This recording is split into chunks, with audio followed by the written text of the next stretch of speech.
How's it going, my truant people? DrSlaking, the Slacking Doctor, back with the draft analysis for your Bowland Bovines in the UBL. That's the Ultimate Battling League, I believe. I think it's that straightforward. Shout out to everyone that runs the league for giving me an invite this season. I am so grateful. I was a huge fan of the UBL last season. I think last season was season 2. I loved it. I genuinely was just a massive fan of the league as a spectator, and then I was completely shocked to receive an invitation to compete as a coach.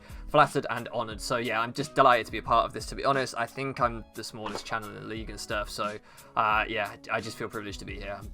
Greatly honoured. So thank you to everyone involved in the league. If you guys want to see the rest of the coaches and their drafts and stuff and their amazing channels, they'll all be linked down in the description below. You can go check out all of their draft analysis, their week ones, all that good stuff. Make sure you're subbed to everyone if you want to. If you're new here and you don't really know how I do things, this is going to be a draft, I like to call it a draft announcement rather than a draft analysis. I'm basically just going to tell you the ones that are going to be on the team, their nicknames, and whether they're shiny or not. The reason that I'm going to be live editing this video, as you see going through, is because I like to try and make these sprites that you see in this video either shiny or not shiny, depending on how they'll be for the season. I know it's not that important, but I don't know, I just like it. I just like to do it. So thank you to AutoMatthic for giving me the PSDs and stuff to make my own edits, the graphics and all that good stuff. Hopefully I didn't mess anything up. But yeah. All that being said, guys, let's just get into the team, talk about what we had for those of you that didn't see the draft stream, which was pretty awesome, actually. But yeah, let's just get into this and see what mons we're working with. So, this is an 11-mon draft. You have to have a mega. You can have Z points, depending on budget, basically 200 points worth of Z users.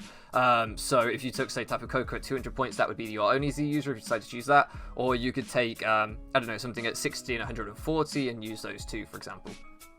But with that in mind, I decided to go off my draft with a mon that is a potentially great Z user if I decided to go that route, and spoilers, I didn't. But nevertheless, I just think it's a really good glue mon. It gave me a lot of options right off the bat. I was 14th out of 16 coaches, so I was actually after the back wheel and your kind of standard 12 coach format. So a lot of the most high tier stuff had gone, and I did feel like this system was a little bit pricey. I felt like the budgets didn't stretch as far. I have no issue with that because my belief is that the budget is the same for all coaches, so as long as that remains the same, we're all working to the same tiering with the same budgets, right? So it's fine. But nevertheless, I didn't want to go for any of the mons that I felt were overpriced or were just too expensive to justify in this budget. So I didn't go for any 200-point mons or anything like that that might have been left on the board. Instead, I just went with Infernape. Infernape is a mon that I've used before, and I had probably my best or second best season in draft with. Probably second best. I really loved Infernape. I think it's such a good glue mon to kick off a draft with because it does give you fast momentum, gives you good speed tier, gives you rocks, gives you rival recovery, gives you double priority, double setup. It just pretty much does everything you could possibly want this Pokemon to do. So I just thought that was awesome. I was just like, yeah, I get that people say it's not outright powerful enough or whatever to be a round 1 pick, and you know, I do understand that, but I think its versatility and what it lends to a draft makes it worth going for round 1. So Infernape this season is going to be nicknamed Wukong. Pretty basic nickname, but I like it still. It's what we had last time when we had Infernape, so we're going to stick to the OGs. Then round 2, I decided to pick up something that would pair well with Infernape, keep it going with this kind of offensive momentum team that I had in mind. The way that I like to draft is to pick up a lot of momentum early with a lot of breakers and sweepers and stuff. I just think it makes it much easier to build with. So round 2, to cover some of Infernape's weaknesses and to give more momentum, we picked up Rotom Wash. Bosch is back. I've had this thing once in the MPL tryout tournament, which was like 3 or 4 games, and then I had it for 1 draft in the APA Academy, which was again like 4 games. So I've only had this thing for 4 games at a time, and the first time I thought it was second time I loved it. So I'm really hoping that I love Rotom Wash for a full season here. But it works really well with Infernape. It wasn't too expensive, I didn't feel. It covers that ground weakness for Infernape, covers that flying weakness for Infernape, and unlike a lot of electric types, usually when you try and patch up your ground weakness, you might take an electric, a steel, and a rock. Sorry, your flying weakness, you might take an electric, steel, and a rock, but they're all weak to ground, so the same coverage hits all of them in theory. Not that many flying types also get ground coverage, but things like Orlando T, for example, become a big threat. Well, with this mon, we kind of have something that is a flying resist whilst also a ground immunity, so it really covered Infernape nicely. It's also a water resist as well and can pivot out on those bulky waters with Volt Switch. So yeah, I just felt like Rotom Wash paired really nicely with Infernape in terms of defensive synergy, in terms of offensive momentum. Rotom Wash potentially bringing in grass types that it Volt switches out on and brings in Infernape to click SD, to click Nasty Plot, to click Flare Blitz or whatever. So yeah, I felt like they paired really nicely in offensive kind of momentum. Infernape brings out the water types and the flying types. It might U-turn out on to bring in Rotom Wash that beats both of those as well. So you can kind of see how they just keep pivoting around and potentially people getting stuck in the vortex there. Now moving into round 3. I went with what is, in my opinion, and I'll fight for this, I should say Rotom Wash is going to be nicknamed Bosch. Bosch has been around for a while. Every Rotom form I pick up, I nickname Bosch because it's the name of a manufacturer that manufactures all kinds of appliances, so it just made sense to me. But yeah, round 3, I decided to pick up a Mon that I think is the best Steel type in the format, and I will fight for this, and that is Metagross. Big Steve! Big Steve is back. I've used Big Steve, I've used Medium Steve, I've used Angry Steve, but this is Big Steve, and he's back. I think this is the best Steel type in the format because I think it is the most versatile Steel in the format. It can be incredibly bulky and really good defensively if you want to run it with AV, Spadef, if you want to run it Leftovers, Fizdef. It can be really great offensively with Priority and Bullet Punch, with Meteor Mash, potentially get an attack boost, with, say, Agility and Weakness Policy sets, or just any Agility set. I really believe this Mon, and it can break teams as well with its high attack stat if you just want to run it at neutral speed and just start breaking through teams. I really think this Mon can kind of do everything you could possibly ask a Steel type to, including getting Rocks up. As one of the main kind of typings that commonly gets access to Stealth Rocks, I feel like when you take something like Scissor, for example, sometimes you miss out on that a little bit. Yes, you're getting Defog, but then you're going to have to pick up something like, I don't know, Miltank or something to add another rocker to your team. So, whilst all of that is not specific to every individual draft, overall, I feel like Metagross is the best Steel type in the format, in my opinion.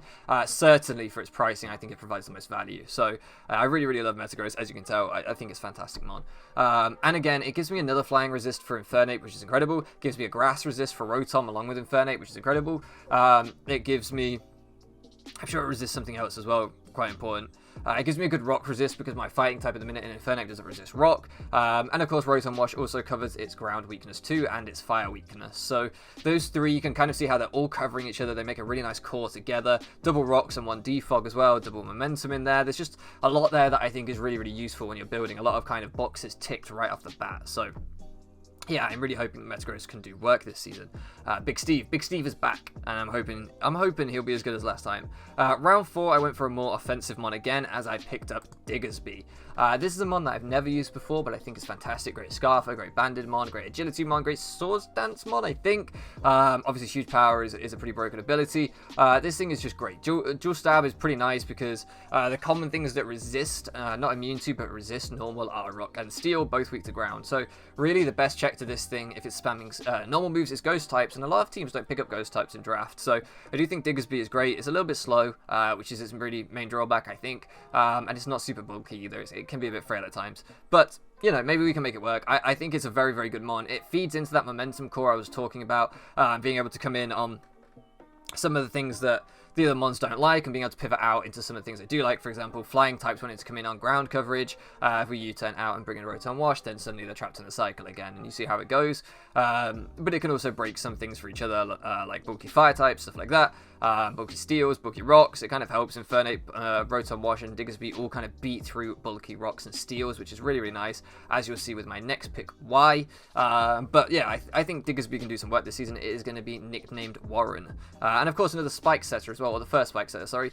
So we basically now have double Rocks, Spikes, and Defogs. We've got a lot of hazard options going on. But round 5, I decided to pick up another Spiker, which is why I was kind of already hinting towards that, as we picked up Mega Glalie. And this is the reason that I like Steel types being so pressured by this team, with Infernape and Diggersby in particular, is because Mega Glalie, probably the best check is Steel types. I mean, it can still Earthquake those, so they're not fantastic. Bulky Waters to some extent, but they might want to pivot in on Infernape, take a lot of chip. Rotom Wash can still come in on those and give us momentum back with a Volt Switch. So I really feel like this team can break through a lot of things and regain momentum when things like, you know, too many wallers come in. I think we can get momentum back off them a lot of the time with our nice pivots there. So I feel like Mega Glalie is bit of a meme in the draft format. I think a lot of people think it's not a great pick. Certainly round 5 was way too early. I wish I'd taken it round 11. I wish I'd left it to the end because nobody else wanted it, but other people were spending big. Like, I haven't really spent too big at the minute, taking like a tier 1, a tier 2, and 2 low tier 2s in Metagross and Diggersby, so I feel like I wasn't spending too heavily, but other people were really spending large, and I was like, damn,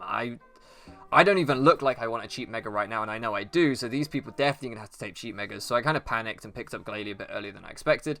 I do kind of regret this, but I just think that it was great on the team. Like I say, another Spiker doesn't hurt at all, so I do think it gives us good options here, and I'm excited to use Mega Glalie. Mega Glalie this season is going to be nicknamed Ricer, and I think it can do work. I've been saying for a while that I think it's better than people give it credit for, but we'll find out. That Refrigerate ability with Double Edge, Return, Explosion, and stuff is definitely going to do some damage, so only one way to find out, right? And then in round 6, we went with a bit more of a supportive pick, because as you can see, we've got quite a lot of offense here. Not a ton of Bullock, and probably really only Rotom that's super supportive, so I decided to go for my Fairy Dragon Steel Core. We've already got our Fire and our Water for our Fire Water Grass Core. As I picked up Whimsicott, and that actually gives me my Grass as well. So you can see that we round off one core, and we go 2/3 of the way through the second. The two main cores that people talk about in draft. I feel like Whimsicott is great team support. Prankster is awesome. Prankster Defog certainly is very useful. U-turn again for Memento to get into things like Infernape or Diggersby that might want to set up is no bad thing. I think this Mon can probably do quite a bit. I don't think it's the best fairy in the world. I hate that it's 4 times weak to poison, and I hate that it's not massively bulky and it doesn't get reliable recovery, not getting synthesis, which I didn't know when I drafted it, if I'm perfectly frank with you. But I wanted to try it out because I feel like if you don't take a fairy early, something like Clefable, Tapu Koko, Tapu Fini, whatever, if you don't take a fairy early, you kind of get relegated to picking either Whimsicott, Gardevoir, Diancie, or Aromatisse. Maybe Gramble. There might be another one I'm missing, but pretty much those 5 fairies in the mid to low tiers are what everyone gets stuck with if they don't take an early fairy. And I've tried Gardevoir before. I think it's fantastic, but I don't think it quite fit this team how I wanted it to. I've tried Gramble before in a low tier format, loved that, but again, wasn't quite what I was looking for here. Regular Diancie I haven't tried. Aromatisse I have, wasn't a super fan at all. So really there was only Whimsicott and regular Diancie left, and I just fancied Whimsicott this time. I thought it did more for the team. It gave me more top end speed as well, because at the minute we are a little bit slow with only Mega Glalie hitting 100 and Infernape surpassing that at 108. So yeah, this gave me some more speed at 116, I think. The problem with Whimsicott is a little bit like a Crobat that's really fast but doesn't hit that hard, so there aren't going to be a ton of games where it can clean up, but you never know. With the breakers we have on this team, maybe we'll get a bit more out of Whimsicott than I expect. Yeah, I'm optimistic, but I'm not convinced. That's how I would describe this pick. And Whimsicott this season is going to be nicknamed Storm. So moving into round 7 now, I'm going to cut back and go for a bit of a cheap pick here and get more top speed, a better cleaner, because I kind of realized as I took this, yeah, I do need things with some speed that can clean up games. So I decided to pick up Lycanroc Midday. Lycanroc Dusk is infinitely better, there's no denying it. At that 110 base speed, this one at 112, the 2-point speed difference isn't like massive. It is nice that this thing can outspeed the base 110s, and that's why I preferred it on this team, but it just doesn't hit nearly as hard as Lycanroc Dust does with that tough claws. I mean, that helps so much. Maybe if I had Sand, this would be better, but I still think just being able to hit that base 112 speed is really, really crucial for this team, and that was the reason that I was convinced to pick this thing up primarily, as well as you can see there next to its name, it being a Z user. At only 60 points, it meant that I could take it on a 140 point Z user, which is coming up later on, and I was like, that's actually really good, because Splinter Storm Shards is still a fantastic move with no real switching. So yeah, I felt like Lycanroc, although definitely a flawed Pokemon, not a perfect Pokemon, and there's a reason it's so cheap, I felt like what it gave to this team with its late game cleaning ability was well worth picking up. So then moving into round 8 now, you can see that we've developed a bit of a fighting weakness, because Metagross is our psychic type on this team currently, unless we take another one, and it doesn't resist fighting. Our only fighting resist is a Whimsicott at the minute, and that is a bit of a problem, because Whimsicott, like I said, does not get reliable recovery. It's not super bulky, and it is just 4 times weak to that poison jab, which is very scary. So with that in mind, I knew that I wanted to pick up a good Ghost, and I decided to pick up Cofagrigus. Now, this round was a bit weird, because I originally was going to pick up Scrafty here, and then go for Cofagrigus later, and I didn't. I swapped those around, and then Scrafty got sniped, and I really regretted this, because I feel like even though Cofagrigus is a better overall mon than Scrafty, completely agree, I felt like Cofagrigus I had more backups for, because there are things like Dusclops that I think is a great mon, Dusknoir I think is viable, Misdreavus even I think, is viable. So yeah, whilst I did want a really bulky Ghost, I'm not sure Cofagrigus was necessarily the priority, and maybe I could have got it anyway if I'd left it, but I figured Cofagrigus was more popular than Scrafty, so I tried to not make the same mistake I made with Glalie, where I took something early because I wanted it more, and I got it wrong this time again, so I managed to screw myself over twice really there. But nevertheless, I think Cofagrigus will be fantastic. I can work around the Scrafty snipe, I'm sure, and I hope the Cofagrigus can do a lot for this team. Gives us T-Spike support to being our first Spiker, so now you can see with Lycanroc there for rocks, Metagross there for rocks, Infernape for rocks, we've got okay rock options, not the best, but okay. Then Diggersby, Glalie for spikes, we've got decent spike options, and then Cofagrigus for T-Spikes. We've got nice hazard kind of options on the team, Whimsy and Rotom for defog as well. So every pick we've got so far contributes either a hazard or a defog, which I thought was really cool after 8 rounds. You don't often see that, so I was pretty satisfied with that. And Cofagrigus this season is going to be nicknamed Pat. Now, moving into round 9, I picked up something that definitely will be perceived as a meme. I knew that my last 2 picks weren't getting sniped because you can see there I have 260 points left. I think only Vepsis had more, and not many people even had close to that many. People have been spending huge. So with that in mind, I knew that people weren't going to snipe my last 2 picks, especially when I looked at the teams that had some points left to spend and looked at what they were missing and what they had. I was like, yeah, they're not sniping me. So with that in mind, I decided to pick up the very lowest tier I could, a 20-point mon, as once Scrafty went, I couldn't afford Wheezing, which was originally supposed to be my poison type for this team, because I was going to have to spend big to replace Scrafty. So instead, I picked up Swalot. It's probably really bad. Swalot is probably terrible. It does get Gluttony, but it doesn't get Recycle. So it can't really do like Alolan Muck type things. Obviously, it has more weaknesses anyway, and less bulk, I think. But it is kind of fat. It does get a lot of coverage moves. Its stats are really underwhelming, though. It's only kind of fat, and it's kind of passive, and it's kind of just terrible. But who knows, maybe we can get something out of Swalot this season. I don't know if it'll come to any matches, I don't know if it'll come to all matches, we'll just have to wait and find out together. But I like it, I mean, it has a fantastic mustache, and what greater reason do I need to pick it up? So, Swalot this season is going to be nicknamed Sierra Leone, if that fits in the nickname thing. If it doesn't, then it would just be nicknamed Sierra, but we'll have to find out. Yeah, I don't know. I mean, we might never find out. It may never come to a game. Who knows? But round 10, we're back to picking up probably more serious picks and more effective picks, as we picked up a bit of a powerhouse in Pangoro. This was obviously the most logical Scrafty replacement, being the same typing. However, the reason I was so keen on Scrafty is because if you look at my team, I felt like I had a bit of an edge Quake weakness. Infernape being weak to ground. Yes, Rotom Wash can take it, but it doesn't get reliable recovery. Metagross being weak to ground. Diggersby being resistant to rock, but not being incredibly bulky either. Mega Glalie being weak to rock. Whimsicott, okay, not being weak to rock, but again, no reliable recovery and a little bit frail to some extent, depending on how you build it. Lycanroc Midday being weak to ground. Cofagrigus could eat it up. Cofagrigus can do work there. Swalot being weak to ground. I felt like Scrafty would come in, and with that Intimidate, it would resist rocks, it can Drain Punch it back off, it can rest Shed Skin, it can do like all of these shenanigans, it can Intimidate, so it takes less damage from Earthquakes if we need to build it that way. I just felt like it was a really good kind of Edge Quake check for the team, even though it doesn't resist that ground. Unlike the other ones on the team, it's much fatter. However, I think Pangoro can still do that. Pangoro has really high base HP. I think it has like 100 high base HP. It still gets Iron Fist boosted Drain Punches for recovery, so whilst it can't run Shed Skin Rest, for example, and Intimidate won't benefit it, it doesn't have access to Intimidate, sorry, to benefit it like Scrafty. I don't know. I think it can kind of do the same job. It is more expensive. It isn't quite as effective, but it is a hell of a lot stronger. And double fighting type is really hard to deal with, so Infernape plus Pangoro could put in work this season. We'll just have to wait and see. And of course, it gives me more momentum with Parting Shot too, which is pretty heat, so can't complain about that. It is the first mon, along with Swalot, the first 2 mons that don't contribute anything to hazards, which sucks, but we couldn't keep that going forever. Now moving into the last round, we did actually pick up another Defogger. We did pick up another Defogger as we picked up our final mon for 140 points, our second Z captain, and a bit of a powerhouse for round 11 as we picked up Salamence. You don't often see round 11 Salamence, but like I said, I could see that other people either had a ton of ice weaknesses or already had their dragon types or whatever. No one could snipe this from me. I felt people could, but I didn't feel anyone would snipe this from me going into the last like 5 rounds, so I was more than content to leave this thing. I don't know how I feel about Salamence, if I'm perfectly honest. It gets Intimidate, which is fantastic. It gives me another fighting resist, which I do feel like I needed a little bit. With Swalot, Cofagrigus, and Whimsicott, we'd kind of patch that up, but Swalot won't come to many games, so having a fighting weakness that isn't super knockoff weak, like Cofagrigus isn't super knockoff weak, but isn't knockoff weak at all, because this would be a potential Z-mon, like I say, which I forgot to put on the layout, so I did make one mistake, but this should have a Z next to its name as well.